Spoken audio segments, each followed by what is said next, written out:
Hey guys, I'm back. It's Wednesday, and today's topic is, should I buy an eBay turbo kit?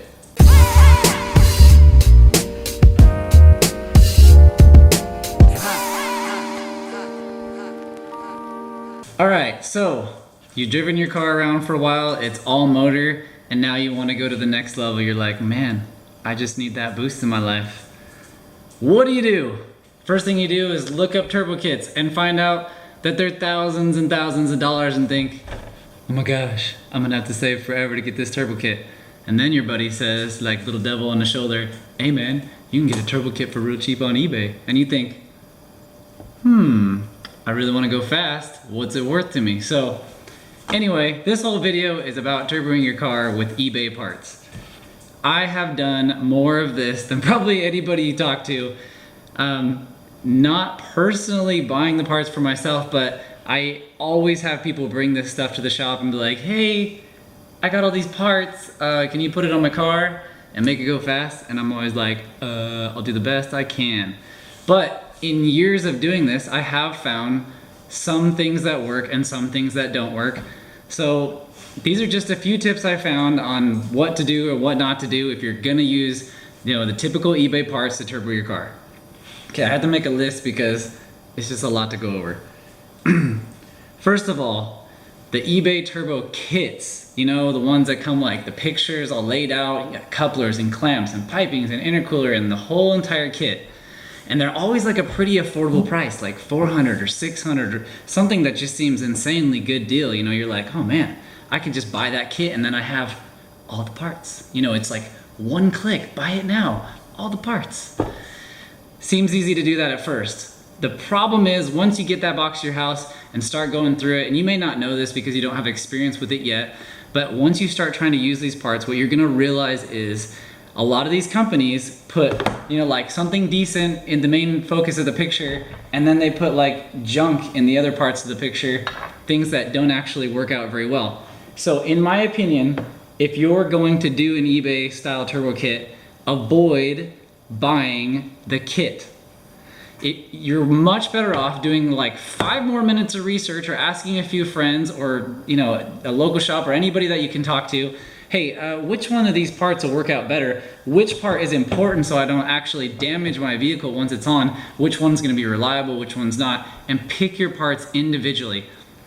If you're buying a name brand turbo kit, something that's expensive and a company has designed for your car, they've usually put a lot of thought in it. All the parts are typically gonna work pretty well for the car. And be careful, reputable kit that people have installed, maybe talked about, or you got dyno results or something that's really noteworthy and you can actually see proof.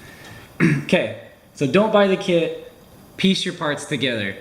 It usually isn't even more expensive, but the benefit is amazing. So now, how to know what parts are the most important and what not to worry about, that takes a little bit of thinking, and we're gonna get into that. So I'm gonna basically go through each part of the turbo kit and we're gonna just kind of pick it apart as we go.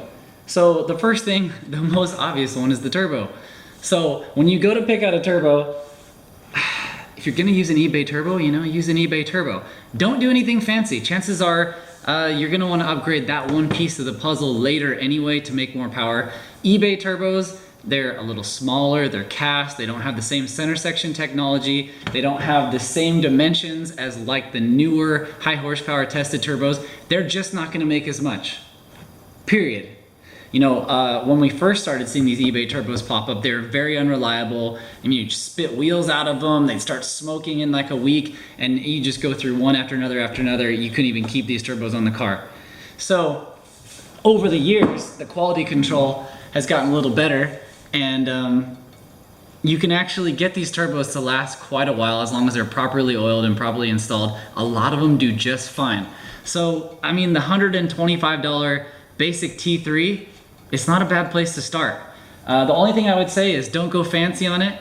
Get something like the regular average size one or smaller, because if you get this is one of those eBay turbos, and it's a slightly bigger one with the ported shroud, so it looks more attractive. It was a little more money than the other one, like maybe $200 or $220 versus like $125, but it came with this gigantic, hard to see, Gigantic back housing with this huge V-band. I mean, the V-band's an attractive feature. It makes a nice downpipe, right? Look how big and massive that exhaust side is. You know how long it takes to spool this turbo? Horrible. The freaking thing never lit. Like on a 2-liter RSX, this thing only made like 200 and something, 290, 300 horsepower, and it took till like 6,000 RPM to light this thing up. Just horrible, laggy. Put like a smaller eBay turbo in the same application, boom, boost comes on early, all the torque is down low when you need it. Better situation. So pick the right size, don't go too big, and you know, keep it simple. Simple and cheap is good. So like the $125 one, probably fine. Okay, where's my list? Probably the next thing, manifold. So you're gonna have to pick something for this to attach to your engine with. You know, the turbo manifold. There's so many different styles. There's like really cheap, thin-walled, welded. They're just little welded manifolds. Those ones have been around a long time. They're almost made of the same material as like a header would be made out of.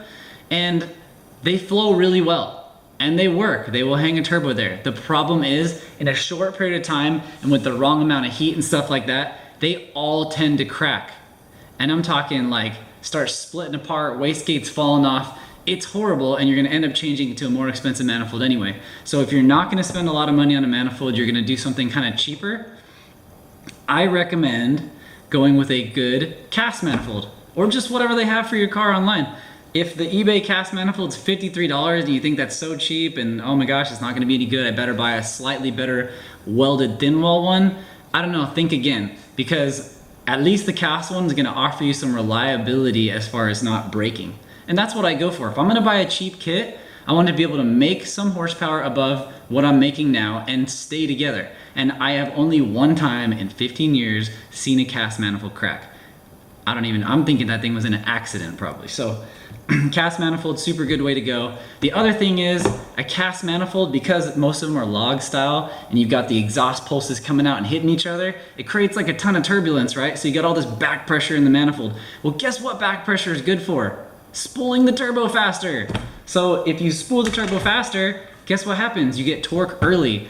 Early torque puts you down the road faster than the other guy. So there's nothing wrong with that.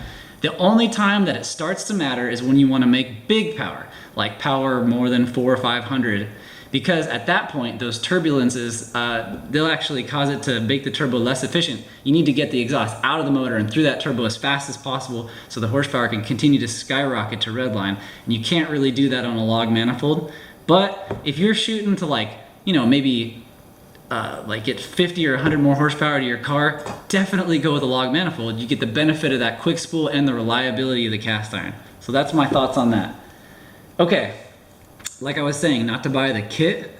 Part of the reason is a lot of these kits come with 2 items that are really cheap that are just gonna set you up super, super bad. And one of them is the charge pipe coupler. So your boost piping couplers. I don't know if you can see this one or not. It's this one's like a 3-ply. This one right here, it's got an inner coating of silicone and an outer like 3-ply. Anything like this is gonna work fine. If you get a rubber coupler with absolutely no support lining built into it, dude, as soon as that thing flexes a few times with boost, it just become a balloon that's gonna blow out. So you really need the, like, you know, the fiber reinforcements basically. So keep that in mind. That's one of those pieces that, you know, they can go really, really cheap on. It reduces the kit price. It makes you think you're getting a good deal. You end up just buying like $100 more of freaking couplers. You know, what a waste. So, okay, the next thing, charge piping. So your boost piping. So now we've talked about the turbo, we talked about the manifold. So this is the piping that goes from the turbo, that's, you know, when it spools, it pushes the air through this piping, through your intercooler, into your intake manifold, okay? So this piping, they sell a lot of kits nowadays that are painted or like colorful and look really cool. Stay away from all that. Find something that looks like a good quality aluminum that doesn't look too overly shiny and polished. Typically that polish is a coating, and if you ever have to have it cut, modified, welded, or bead rolled, that level of aluminum is hard to work with because the coating actually makes it contaminated for welding. I do a lot of welding on aluminum piping, and if somebody brings me piping like that, I oftentimes say, hey man, I can't weld this because as soon as I try to heat it up, the contaminants all come out of the pipe. So stick with a higher quality, regular aluminum piping. Don't get anything painted or coated. Let's go on to blow-off valve. Oh, the other thing with your charge piping, try to get something that's bead rolled at the end, or at least make sure a friend or a shop in the local area can bead roll the end of your piping.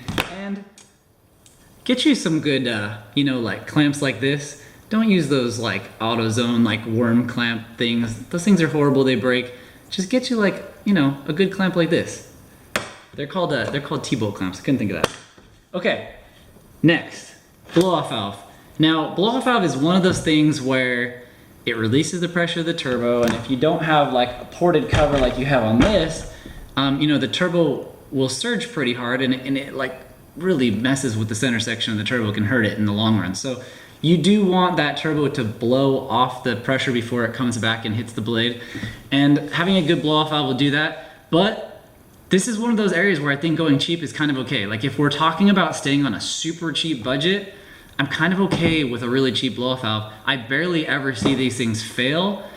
I know they're so cheap that, I mean, you can try several different styles. Really just pick it based on preference, look, maybe how it's gonna sound. Don't spend a ton of money on it, I wouldn't say, because if it doesn't work, it's probably not critical. In the worst case scenario is it like does some damage, I guess, to your $100 turbo. I mean, like it's just not like a super big risk. Okay, that brings us to the next thing. The wastegate. Now this is the answer to why some cars, when they turbo with the eBay kits, just like immediately blow up or have some other issue. If you buy, oh shoot. If you buy a junk wastegate, this kind of crap might happen. You get like pieces falling out. This is one we bought. We actually bought 2 of these because the first one kind of failed, and we thought like, well, must have been a fluke, right? We'll just get another one. We got another one. I mean, look how cool that is. It just looks like, you know, a replica of some other like really good name brand one, except for it worked horrible. This thing came apart like within like a week. The valve stem is supposed to hold on to this thing, you know, to keep boost pressure in, and completely failed. Like even the clamp. Look at this garbage clamp. Really freaking ridiculous. I mean, I got no words. I got no words. Simple is better. What I've noticed is over time, the parts on eBay have gotten better. It's like, you know, everybody that bought one and then put a complaint in and said, hey, look at this garbage I bought on eBay, I'm gonna complain. You know, after a while, the sellers had to like maybe revise where they got their source or how it was made or the quality of it. But like I said, the turbos have super improved over the last 5 or 7 years. They're decently reliable and they work. They just don't make as much horsepower as a good name brand turbo.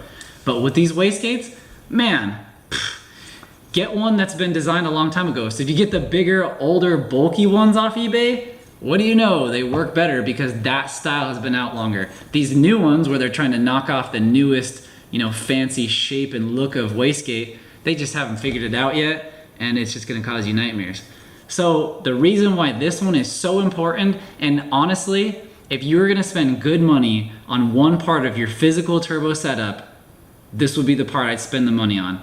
A good wastegate like this one's probably $50 on eBay, right? It's cheap, but we bought 2 and they both broke. That was $100. For $200, we could have bought an actual name brand one exactly like this that would not have failed.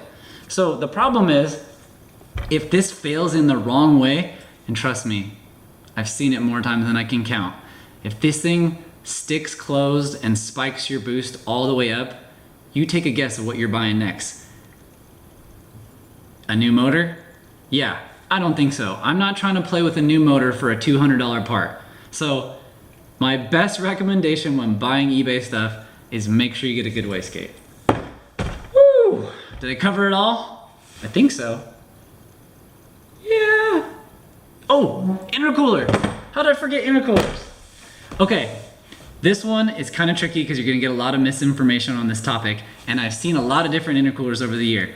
If you go on eBay, the typical intercooler is like 12 inches tall, 24 inches wide, 30 inches wide, 3 inches thick. Oh man, that's going to cool all the boosts. I'm going to have the best result. It's great, right? No, because you're still on an eBay turbo that doesn't move air as well as a good big turbo. So guess what? This big, humongous intercooler, you still got to fill that thing with air before it pressurizes your motor.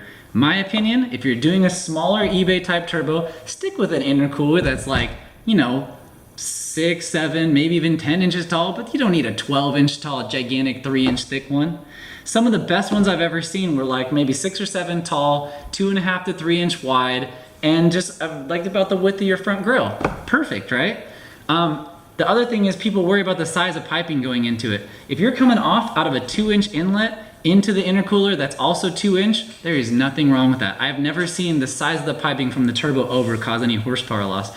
Matter of fact, I believe I've made 750 horsepower on a 1.8 liter with just 2.5-inch intercooler piping. So bigger is not always better. You still gotta fill that volume with air.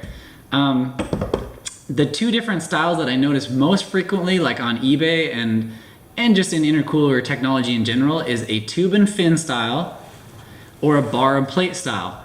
And usually they'll specify in the description. I don't have pictures of the two, but if you look it up, you'll notice the difference. If you get a small intercooler and you get a tube and fin, the cool thing about that is you'll have very low pressure drop. The air goes right through those suckers.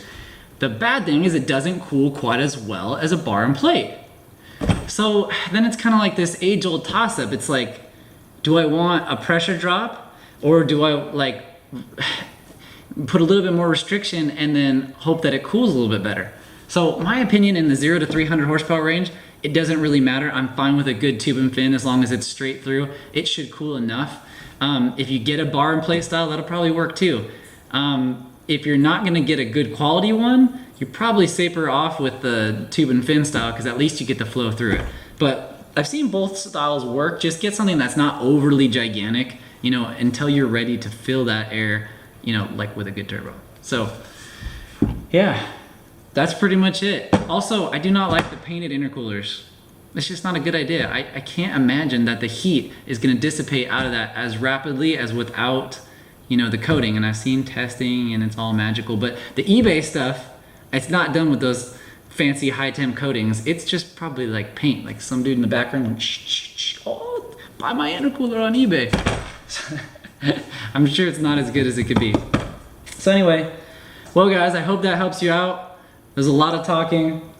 Hopefully you took something away from that. And you know, take your time, think about the things that matter, you know, and pick your items. Why not? Piece it together yourself. So that's my advice for this week. If you like these videos, hit the like and subscribe. We're gonna be back next Wednesday with another one. And you know, we'll see you guys on the weekend, on Saturday for the vlog. All right, take it easy.